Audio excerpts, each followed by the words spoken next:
Assalamualaikum warahmatullahi wabarakatuh. Saya Zahra Hairanisa dari 12 IPS 3 SMA Negeri 74 Jakarta. Hari ini mau menjelaskan materi tentang peradaban Cina kuno.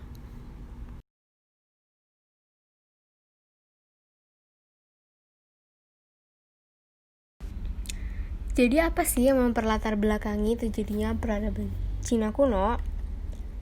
Jadi peradaban lembah Sungai Kuning, Huanghe atau yang disebut Cina kuno, bermula dari penemuan manusia purba berjenis Pithecanthropus, yaitu Sinanthropus pekinensis yang ditemukan di daerah Gua-Gua Zhou-Zhoutian di lembah Sungai Huanghe. Sungai Kuning atau Huanghe berada di daerah pegunungan Kuen-Lun di Tibet. Kenapa sih disebut Sungai Kuning? Karena di sungai itu terdapat debu sedimen yang bertumpuk di tepi sungai dan tanah sekitarnya dan terbenam di sungai sehingga menimbulkan warna kuning. Sungai panjang yang berlumpur kuning itu membentuk dataran rendah yang disebut Cina dan bermuara di Teluk Sili di Laut Kuning. Dan suku awal peradaban Cina kuno adalah suku Tibet. Nah, di peradaban Cina kuno ada beberapa dinasti yang berkuasa. Yang pertama adalah dinasti Shang, terjadi pada 1600 sebelum Masehi. Nah, dinasti ini didirikan oleh Kaisar Chen Tang. Agama di dinasti ini itu memuja dewa Shangti atau dewa langit. Terus banyak ditemukan alat seperti keramik, tripod, dan juga budaya periuk hitam atau yang disebut black pottery. Terus di dinasti Shang ini budayanya adalah membuat peralatan rumah tangga, kerajinan dari bambu, batu marmer, dan perunggu. Dan di dinasti ini melaksanakan sistem pinjam tanah atas dasar feodalisme.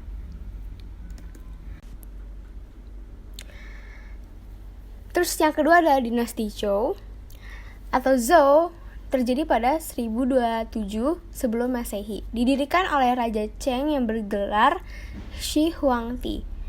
Di dinasti ini ajaran Konfusianisme atau Konghucu berkembang pesat. Dinasti ini juga dikenal dengan Tianming yang merupakan kekuasaan mandat dari langit atau mandate for heaven. Konsep ini mengklaim Zhou ditunjuk dewa untuk memerintah suatu dinasti. Terus dinasti ini juga dikenal sebagai zaman 100 filsafat karena berkembang filsafat-filsafat seperti Konfusianisme, Taoisme, dan legalisme. Tokohnya seperti Lao Tse, Kongfuce. Terus Liu Pang juga berhasil mengatasi kekacauan situ dan mendirikan dinasti baru. Yang ketiga ada dinasti Qin, terjadi pada 221 sebelum Masehi. Dinasti ini didirikan oleh Xin Huangdi yang menghapus sistem feodalisme dan diganti dengan membentuk provinsi yang dipimpin oleh gubernur. Dan dinasti ini dikatakan sebagai zaman imperium atau dinasti baru. Terus kebijakannya adalah mengadakan land reform dan menyatukan Cina. Terus membangun tembok Cina untuk mengusir kaum barbar atau suku Hun di utara. Terus ajaran Konfusius di dinasti ini dilarang dan melakukan standarisasi tulisan. Sistem pemerintahan dinasti Qin juga bersifat sentralistik dengan pusat kekuasaan di bawah kekuasaan Kaisar Xin Huangdi. Dan dinasti ini mengembangkan ulat sutra untuk kain sutra, menjadikan salah satu komoditas dagang. Yang keempat ada dinasti Han. Dinasti ini terjadi pada 207 sebelum Masehi sampai 202 Masehi. Dinasti ini didirikan oleh Liu Pang. Ia menerapkan lagi ajaran Kongfuce atau Konfusianisme. Masa kejayaannya di masa Kaisar Han Wuti. Setelah ia meninggal, dinasti tersebut mengalami keruntuhan. Saat itu terdapat ujian pegawai kerajaan dengan menggunakan ajaran Konfusius sebagai bahan ujiannya. Orang-orang yang lulus dalam ujian tersebut dijadikan pegawai kerajaan yang disebut dengan kaum gentry. Terus di keberhasilan dinasti ini adalah ditemukan kertas oleh Ceylon. Lalu ada dinasti Tang berlangsung pada 618 Masehi. Dinasti ini didirikan oleh Li Shimin atau Kaisar Tang Taizong dan di bawahnya mencapai kekuasaan karena berhasil memperluas kekuasaannya. Sistem pemerintahannya menganut desentralisasi. Di sini Cina mengalami masa pencerahan karena setelah bangsa Tartar menyerang Cina, kaisar dinasti ini berhasil menyatukan Cina kembali.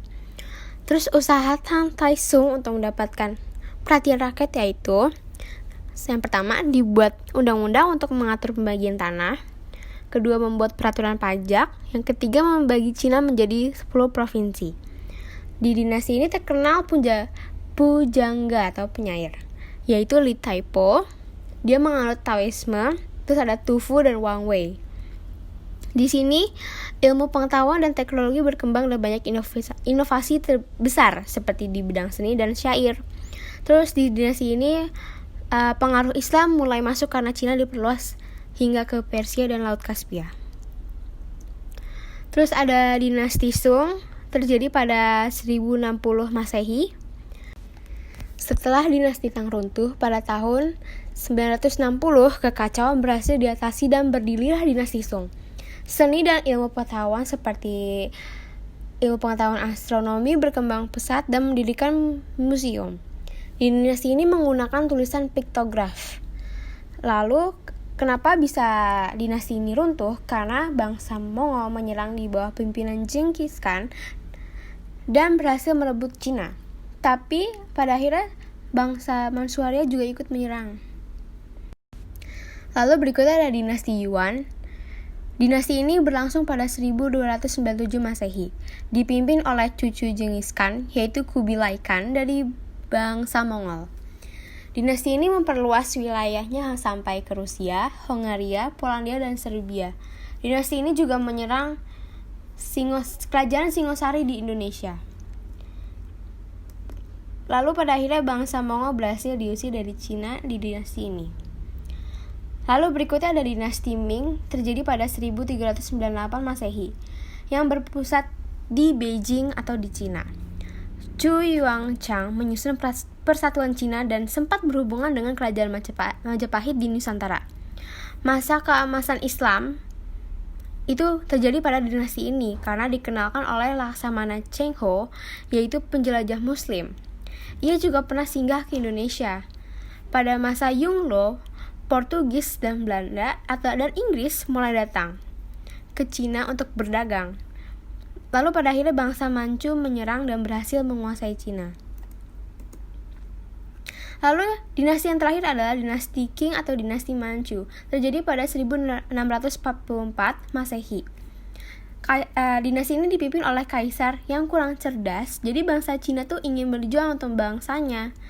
Terus bidang astronomi berkembang di dinasti ini, seperti ada pembuatan instrumen astronomi. Terus dinasti ini tuh berbentuk monarki. Nah, kenapa dinasti ini bisa berakhir? Karena ada pergolakan nasionalisme yang dipimpin Sun Yat-sen. Pada tahun 1911 terjadi revolusi Cina yang mengubah Cina jadi negara republik dipimpin oleh Sun Yat-sen. Ajaran Sun Yat-sen itu San Minchu I, yaitu 3 asas kerakyatan. Apa aja sih asasnya? Ada nasionalisme, demokrasi, dan sosialisme. Jadi kehidupan ekonomi di peradaban Cina kuno itu gimana sih? Jadi peradaban Cina kuno ini memiliki pertanian yang sudah dikenal sejak zaman Neolitikum 5000 sebelum Masehi. Komoditas utamanya adalah gandum, padi, teh, jagung, dan kedelai. Selain itu mereka juga menjadi peternak, berburu, penenun, dan pengrajin. Nah, dari zaman Bizantium mulai dibuatnya kain sutra dari ulat sutra. Dan pada dinasti Qing, pertanian diusahakan secara intensif, pupuk mulai dikenal, penggarapan lahan, irigasi tertata, lahan gandum mulai diusahakan secara luas. Terus kehidupan politiknya, yang pertama peradaban Cina itu menganut feodalisme. Kebijakan feodalisme itu adalah kelompok bangsawan berkuasa atas rakyat. Rakyat wajib membayar pajak kepada bangsawan. Terus masyarakat kuno juga harus menghormati kekuatan gaib seperti dewa langit, kekuatan alam, arwah leluhur. Kaisar juga tidak langsung menangani pemerintahan karena kaisar itu dianggap sakral dan keturunan dewa. Terus yang kedua adalah unitaris atau kesatuan. Kaisar berkuasa mutlak dalam pemerintahan dan kekuasaan negara berpusat di tangan kaisar. Jadi kaisar itu ikut campur dalam politik praktis. Yang ketiga adalah deifikasi. Deifikasi itu mandate of heaven. Terus yang terakhir ada birokrasi. Terus sampai revolusi Cina, baru revolusi Cina itu berubah jadi republik. Terus kehidupan budayanya apa sih kehidupan budaya peradaban Cina kuno? Jadi yang pertama tuh ada seni bahasa. Dulu bahasa peradaban Cina kuno itu cuma mengenal tulisan gambar atau piktograf yang menunjukkan lambang untuk sarana berkomunikasi. Terus lama-lama mereka menemukan bahasa, yaitu bahasa persatuan namanya Koyu. Terus di situ juga ada penemuan kertas kan. Terus habis itu ada seni sastra. Seni sastra itu awalnya ditulis di kulit penyu atau bambu, lalu di kertas. Terus seniman ada Xi-Qing, Su-Qing, Ai-Qing, dan Chu-Qing. Lalu yang ketiga ada seni bangunan. Jadi itu peradaban Cina kuno itu memiliki seni bangunan yang terkenal sampai sekarang bahkan, yaitu tembok besar Cina dibuat waktu dinasti Qin. Terus ada kuil dewa Beijing yang terbuat dari batu pualam dikelilingi oleh 3 pelataran, dan di tengah-tengahnya itu ada tangga untuk roh leluhur. Terus atap bangunan itu berlapis 3. Terus ada istana kaisar, itu dibangun dengan indah dan megah untuk penghormatan. Terus ada seni kerajinan.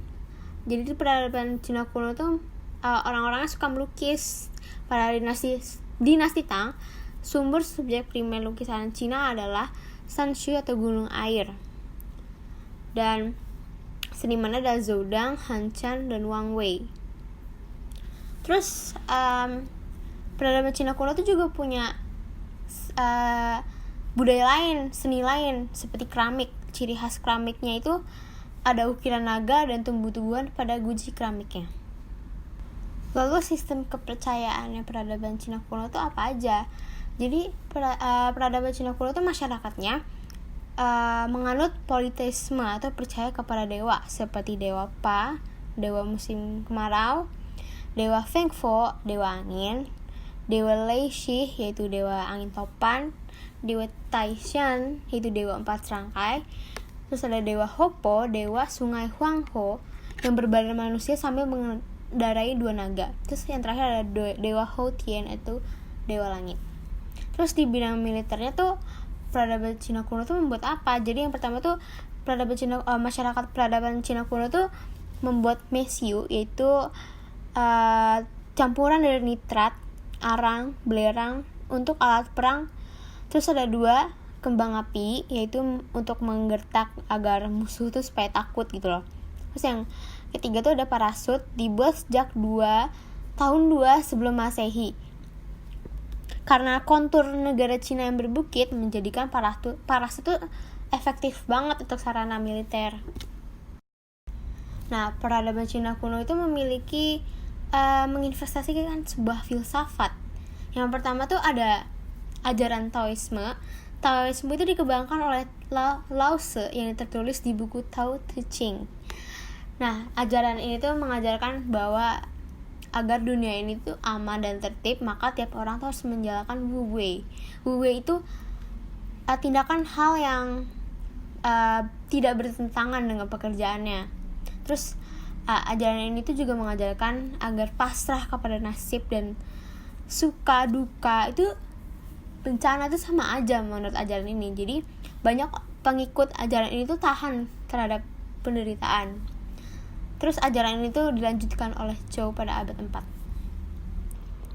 Yang kedua adalah ajaran Konfusianisme, atau kita bisa bilang tuh ajaran Konghucu. Nah, ajaran ini tuh dikembangkan oleh Kongfuce, dan ajaran ini tuh sangat berpengaruh di Cina. Ia mengajarkannya tuh melalui lisan, dan ajaran ini tuh mirip dengan ajaran Taoisme. Makanya penganut aliran ini tuh percaya bahwa bencana itu terjadi karena manusia itu menyalahin ajaran Tao. Dan ajaran ini berpandangan bahwa untuk mewujudkan pemerintahan yang baik, maka penguasa tuh harus bersifat adil, jujur, dan bijaksana, dan memberi kasih sayang pada semua golongan. Intinya, pemerintah tuh harus bersifat humanis gitu loh. Terus habis itu ajaran itu memandang keluarga sebagai inti terpenting dalam masyarakat.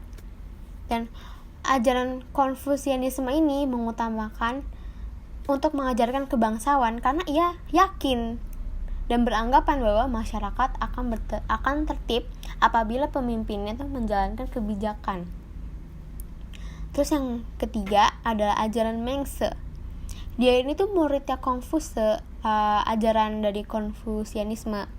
Bedanya, ia tuh mengutamakan rakyat biasa karena menurutnya rakyat itu unsur terpenting dalam rakyat. Ia juga dianggap sebagai peletak dasar ajaran demokrasi bagi masyarakat Cina. Peradaban Cina kuno itu juga mempunyai teknologi loh. Jadi Cina itu kan mengandung barang tambang yang banyak seperti batu bara, besi, wolfram, emas, tembaga. Terus barang-barang tambang itu diolah sebagai perhiasan dan juga perabotan rumah tangga. Terus teknologi lainnya tuh ada alat senjata seperti pisau, pedang, tombak, dan juga cangkul dan juga sabit. Terus yang terkenal dari peradaban Cina kuno tuh apa teknologinya? Yaitu pembuatan keramik dan kain sutra, mesin pembuatan kertas dan percetakan, juga ada membuat sempoa, terus ada jam bayangan, lentera koming, dan juga kompas. Terus peradaban Cina kuno tuh mengembangkan ilmu pengetahuan seperti ilmu pengetahuan astronomi, yaitu dia menggunakan ilmu astronomi itu untuk sistem penanggalan, untuk kegiatan pertanian dan pelayaran. Terus menentukan masa depan, atau dia itu meramalkan masa depan manusia dan negara pada memasuki tahun baru Imlek. Terus juga untuk mengetahui pergantian musim. Terus yang kedua ada ilmu pengetahuan astrologi. Jadi orang Cina tuh percaya bahwa keberadaan 5 planet yang masing-masing itu membawa simbol yang berbeda. Seperti Venus tuh mewakili unsur logam dan harimau putih, Merkurius mewakili elemen air dan simbol dari kura-kura hitam. Terus Mars itu mewakili unsur api yang terkait dengan burung vermilion. Terus ada Saturnus, dia tuh mewakili elemen bumi dan terkait dengan naga kuning. Terus ada Jupiter, dia tuh mewakili elemen kayu dan berhubungan dengan naga azure. Nah, materi yang terakhir adalah apa sih pengaruh peradaban Cina kuno terhadap Indonesia? Yang pertama adanya kepercayaan mengenai perhitungan nasib, peruntungan berdasarkan analisis anggota tubuh seperti bentuk garis tangan. Terus ada teori kedatangan Islam nih, yang datang ke Indonesia berasal dari Tiongkok, yang berkembang pada dinasti Tang dan dinasti Ming. Terus yang ketiga adalah berkembangnya kebudayaan Cina di Indonesia dari mulai tradisi hingga makanan seperti mie goreng, nasi goreng, tahu, dan juga kecap. Nah, materi kita udah selesai nih tentang peradaban Cina kuno. Saya Zahra Hairunisa mengucapkan terima kasih ya yang sudah menyimak videonya.